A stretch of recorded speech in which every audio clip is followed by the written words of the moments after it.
Hi guys, my name's SebTutor, I'm the man on the Silver Mountain, and welcome back to Warframe. Now, since I last played this game, there have been a few other updates, most of which I've just played through by myself because, you know, I've had a little bit of time in an evening, or I've been doing this, or I've been doing that, and I've been able just to jump in, play some more, and get through it. But one of the things that I've noticed is that since the update that included the Apostasy prologue, which also included the new room for our orbiters, there's been an awful lot more in the way of chatter and kind of speculation and discussion around the Warframe lore, because again we're slow, you know, the Digital Extremes have slowly been building up on their lore. They've slowly been building up on kind of letting us see parts of the universe and putting it into context for us. You know, it's very much the mystery box kind of thing.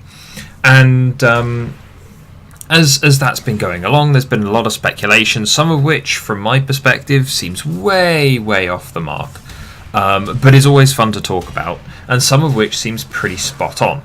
The thing is, I'm hearing a lot of stuff that doesn't seem to take into account that we know an awful lot of what's going into this game before we've even seen it turn up in the game.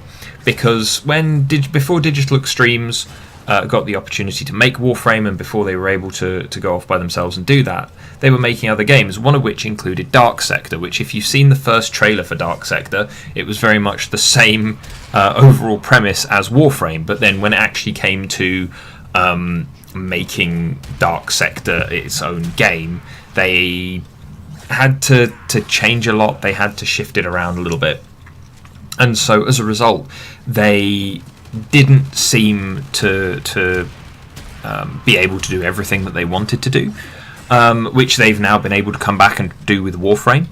But it was the spiritual successor and contained most of the same themes and a lot of the same patterns in it that Warframe does today. And so keeping that in mind, I feel like that gives us a template for the way that Warframe is going to pan out story-wise, or has panned out story-wise so far, especially some of the lore that hasn't been explained and gone through.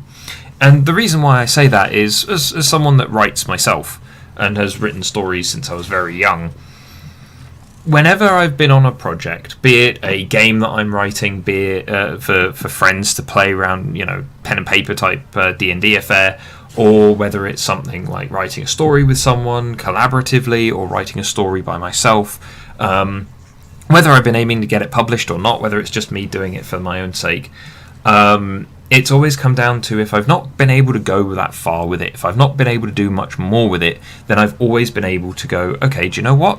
Those things I really liked. I'm going to take those away and put them in a box. And then, this other project, there were these things that I really liked. I'll take those away and put them in a box. There's a setting that I've got that is still growing and developing, and I'm still writing stuff for on and off. Maybe not as much as I was when I first kind of put the groundwork down for it. But it is the amalgamation of maybe 4 or 5 different attempts at jumping straight into a fantasy universe and a fantasy setting and putting it all together. And all of those ideas are reused. So, coming back to Warframe, we've got a lot of this stuff that's floating around in the game, which seems to very much be kind of directed towards or derived from stuff that we've already seen Digital Extremes do. In which case, some of the stuff where there are big gaping holes, and there have been hints here and there and everywhere, for instance in some of the dialogue from Ballas in the various Prime trailers, or in some of the new stuff, or in some of the old stuff, and that's all being kind of churned up as more people get into the game, and as more people are kind of jumping at the new lore and being really interested in it and the way that it's expanding stuff.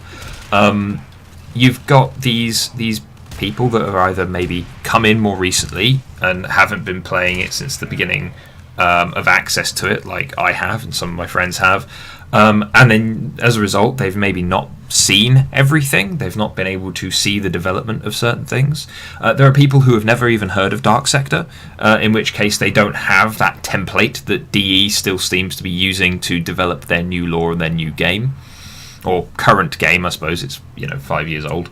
But as a result, one thing that I want to do is start going through stuff, because obviously with Echo crashing last time, one of the things that I'm thinking is that whilst I still try and work out how to get past that bit in Echo so we can get back to it, whilst I'm working out how to do that, and whilst I'm making sure that it doesn't crash again and all that kind of thing, Warframe has always been pretty good on the channel. It's always been fairly solid in regards to the way that it's run for me, and so I want to get into doing some lore videos, including speculation, because there is so much room for speculation in this game.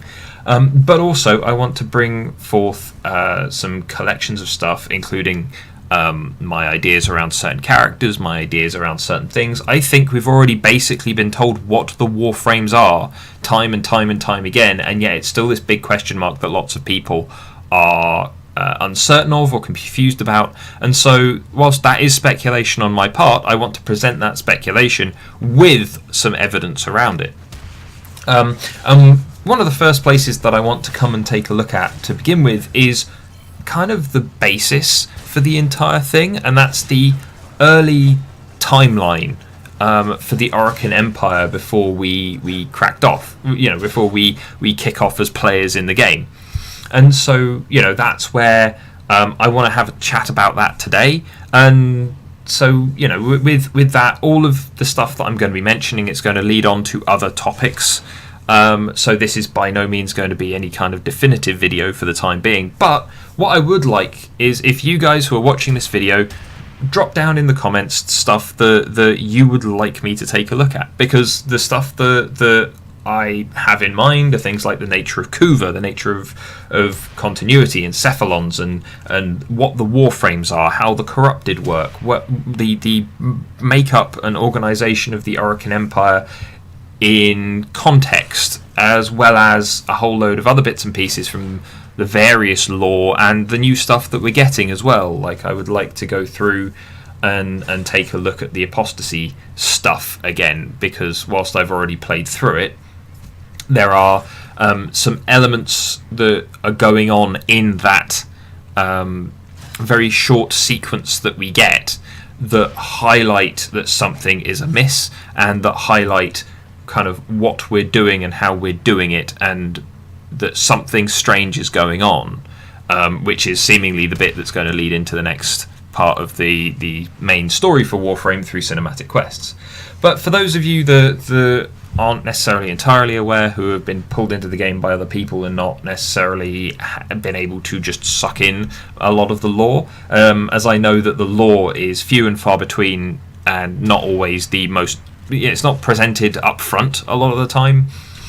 One of the things that lots of people don't seem to really get is the structure of the Orokin Empire and what happened before the beginning of the game. And you get dropped in with Vor's prize and you start getting enemies thrown at you and stuff like that, and if you're not paying attention, then the little snippets of lore that give you context and information just kind of fly past you until much later on, when you actually start doing some of the cinematic quests and other quests that give you more of that information back. So the Orokin Empire was the descendants of modern humanity. An indeterminate period of time in the future, we become a solar system based society with very, very high-end technology. We are ruled over by the Orokin Empire, or rather it is the Orokin Empire that we are all a part of. The Orokin Emperors, rather, are these reclusive individuals who kind of hide away from the rest of the world, and they leave the actual management and organisation to their 7 executors. Whether or not we aren't 100% sure, from what I recall, of the specific number of emperors, but as I go on to do videos on the specific structure and makeup of the Orokin Empire, then I'm sure I'll double check that. But also in regards to the overall time period for the Orokin Empire, we seem to have several eras within the overall Orokin era, as denoted by the void relics that we get, because they are separated into 4 different eras, each one seemingly more potent, more advanced, more substantial, suggesting the difficulty level potentially runs in sync with the time periods that they're attached to as well. But ultimately, what makes the Orokin so potent is that not only do the Orokin create their public, for the most part, their actual Orokin public, who fulfill lesser roles like the Dax and the Archimedeans and whoever else. They create those via cloning. They do not have parents, as per one of the explanations from the Samaris lore unlocks. And they organize themselves into families of like-mind kind of people grown from a like gene seed, which are called Corpus, which is still a faction in the game afterwards because they are basically the family, in a very mob-esque kind of trading-esque kind of way, wheeling and dealing. The Corpus was what the family unit was described as in the Orokin Empire, and so the Corpus that have gone afterwards, they now reproduce biologically. They do not clone themselves anymore, but at the same time, they are essentially Orokin, which is why we see the sentient Hunhao turning around at one point and confusing one of the Corpus characters for an Orokin by default. But the Kuva itself is that they use to achieve dominance is something that's only recently been added into the game. There's still a lot of speculation about it, and there seem to be more than one type of it. But more importantly, Kuva itself seems to mean blood. And that's where, in certain parts of the lore where the word Kuva is used, it seems to not necessarily pertain to anything special, but it does seem to pertain to blood directly. If you swap the words out in the sentences, it would be exactly the same meaning. And the Kuva seems to be something that has various different properties that allows for all manner of different things. Most prominently, the continuity ritual, which allows Orokin to avoid death by transferring their consciousness from one body to another.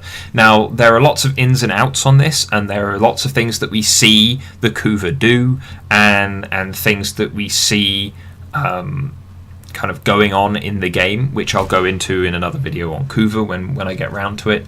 But that seems to be the main kind of power controlling element to Orokin technology. It seems to be the height, the peak, the use of Kuva, the gifting of Kuva as either an honor or even as a punishment, arguably, is reserved for very special individuals, which is again why when we see it in the War Within cinematic quest, it seems to have some very odd properties, and it's described at the end of the quest as both either being the what was it, the oil of corruption, or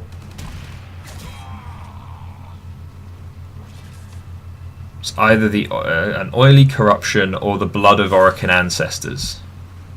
Yes. So here's the quote. Some believe Kuva to be the blood of Orokin ancestors, an elixir of immortality. Others believe Kuva to be a poison, a corrupting oil that brings madness and evil. And it's a case of a very odd set of properties put into one element, as it were. And when I get onto a video in regards to the true nature of it, then I'll expand on my thoughts there. But ultimately, the Orokin became complacent in a lot of different ways, and they put themselves into a position where their own creations, in this case the sentients, that were supposed to help them colonize other systems, which we know they did do. We know that there were other systems that were controlled by the Orokin outside of the origin system, i.e. the solar system. And it would seem that at least a number of these were, maybe at the very least one or two, were initially settled by the sentients that then allowed the Orokin Empire to come in. Unfortunately, the sentients over time adapted in such a way that they were able to become sentient, and decided to rebel against the Orokin Empire. Why this happened, we don't know. It can be assumed that once they gained sentience and it was realised by the Orokin that that's what had happened, that the Orokin tried to wipe out the sentients, in which case the sentients then, of course, were mostly defending themselves and decided that destroying the Orokin once and for all was the best way to ensure their own survival. But on top of that, we see an awful lot of stuff relating back to the Old War, and the Old War is not just where the Warframes were initially developed and came into play, where the Tenno themselves were first weaponized, but also it seems to highlight certain areas of kind of the way that the Orokin operated. So they tried to leverage all kinds of things, including space zombie plague, against the sentients in the first place, and it just firstly didn't work. But the huge amount of life lost and the huge amount of damage to their own solar system, their own planets, that they just caused time and time again, seemingly didn't faze them. And they didn't want to lose, and it was almost a case of, well, there's no issue, there's no problem that we can't overcome, we just need to try again, and to hell with the consequences, which is something that we see again in certain elements of the Corpus and certain elements of the Grineer, which seems to have been picked up from this prior society that both individual groups were a part of.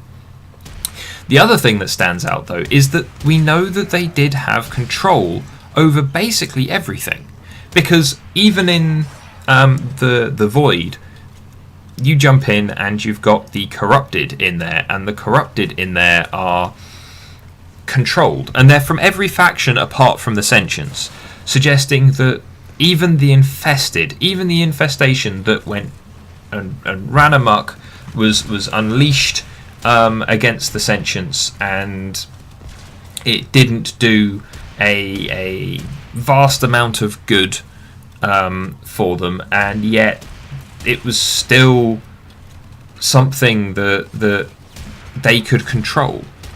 You know, that's the one thing that stands out, regardless of how terrible the infestation is now. The infestation at the time was still controllable, as we see by the Neural Sentry taking control of other individuals that happen to stray into the Void. The only people that they can't seemingly do that to are the Tenno, and we don't see any sentient enemies in there. So it's an interesting set of questions that arise out of that as well, that we'll get onto at some point later on.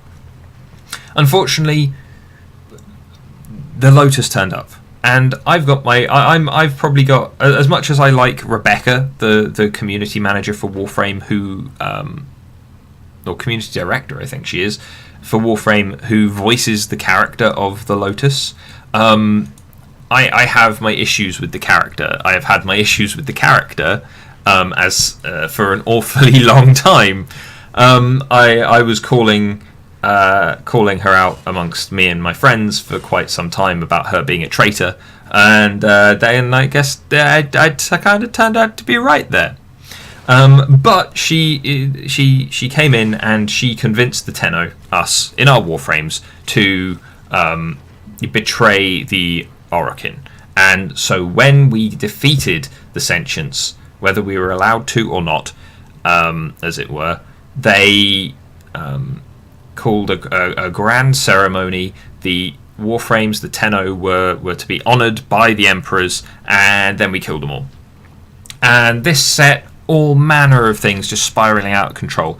We killed their leaders, and then apparently just the death of the leaders, a handful of Orokin emperors, whatever those Orokin emperors may or may not have been, we killed them, and then their entire society collapsed. The executors lost all their power. The Corpus had to resort to no longer carrying on lives as family units of Orokin, but becoming their own individual collective that now have to biologically reproduce and trade and try and develop their own technology based on what came before.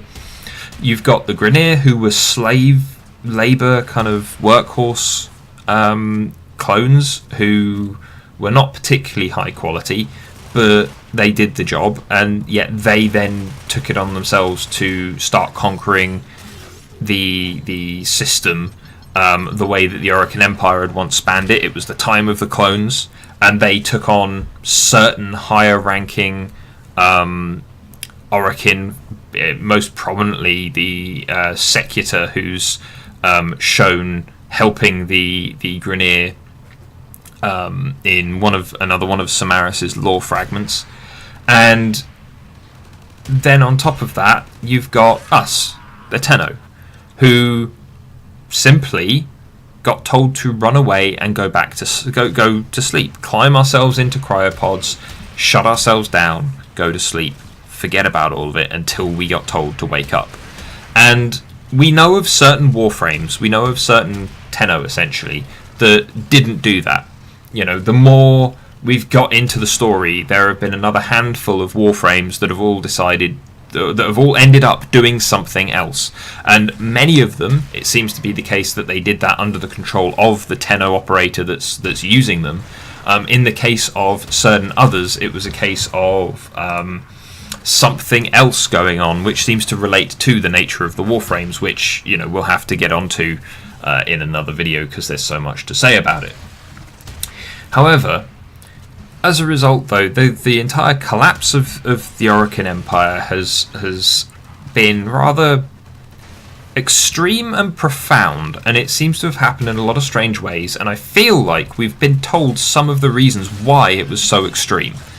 But obviously, the specifics of that are arguably harder to come by, and in how difficult they are to come by, when people have been speculating about it to then inform their further theories on what's actually happening in the game at the moment, I feel like certain things have been missed, or conclusions have been jumped to fill the gap.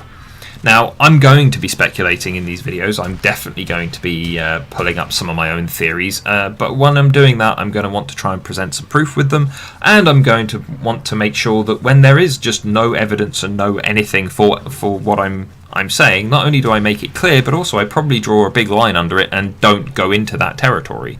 So, for instance, there are certain areas that, for instance, with the Orokin Emperors, the ones that were at the top of the whole structure, who oversaw the Executors, we don't know what they were, we don't know who they were, we don't know how they operated, we don't know if they were the big invisible turkey monster thing from Dark Sector port into this game. You know, we don't know what they were or who they were, and really and truly it doesn't matter so much because we killed them all. But at the same time, them being this lofty, godlike, indifferent leadership, and especially considering it's an empire, but you seem to definitely at least have more than one emperor, it potentially causes a lot of other questions, a lot of interesting things, and it's stuff that we then where we see those leaders mirrored in individuals and characters like the Grineer Queens. There's no evidence for what they were before, what those emperors were before, and we only really know what the Executors are.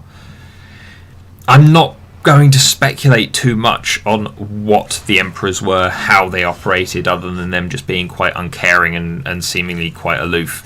And so as a result, with that set of ideas, we'll kind of put those to one side unless proof starts to develop, proof starts to be shown off, or if it's particularly pertinent to a different point, then we'll try and discuss it.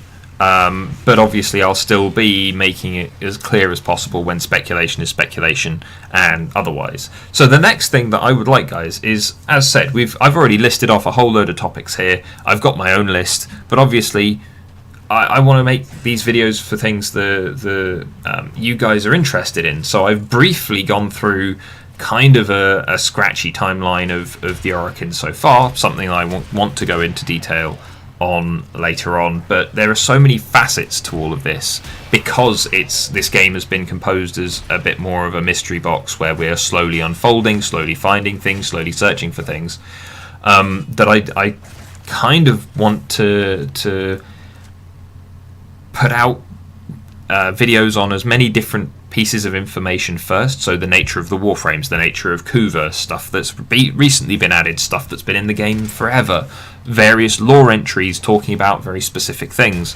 I want to go through all of those first, and then after I've been through all of those, that's when I'll try and put together a more complete and concise set of ideas and theories and speculation and kind of just laying out stuff in front of you guys in regards to stuff like the timeline and in regards to stuff like the story and the way that we're involved in it.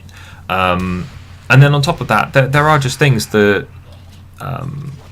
whilst they've been included for a long time, and whilst they've kind of been related back to time and time again, people are seemingly missing them in certain junctures, and I want to try and highlight those as part of the greater conversation among the Warframe community. Because whilst I've been playing this game for the last nearly 5 years, and I've been on the design council for a fair amount of that time, where initially I was on the design council but wasn't paying attention to it, and then I started paying attention to it.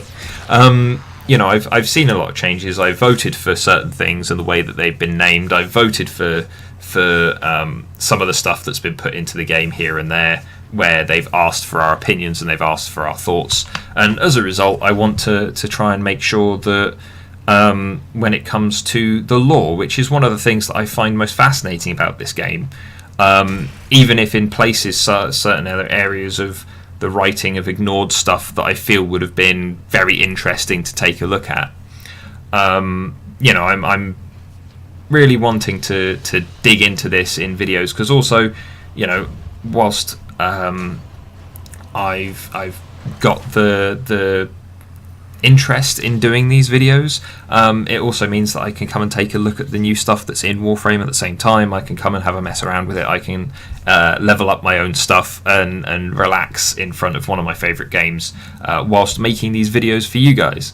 So in closing, I'm looking to do these videos. I want to do one a week to fill this Thursday afternoon, Thursday evening slot.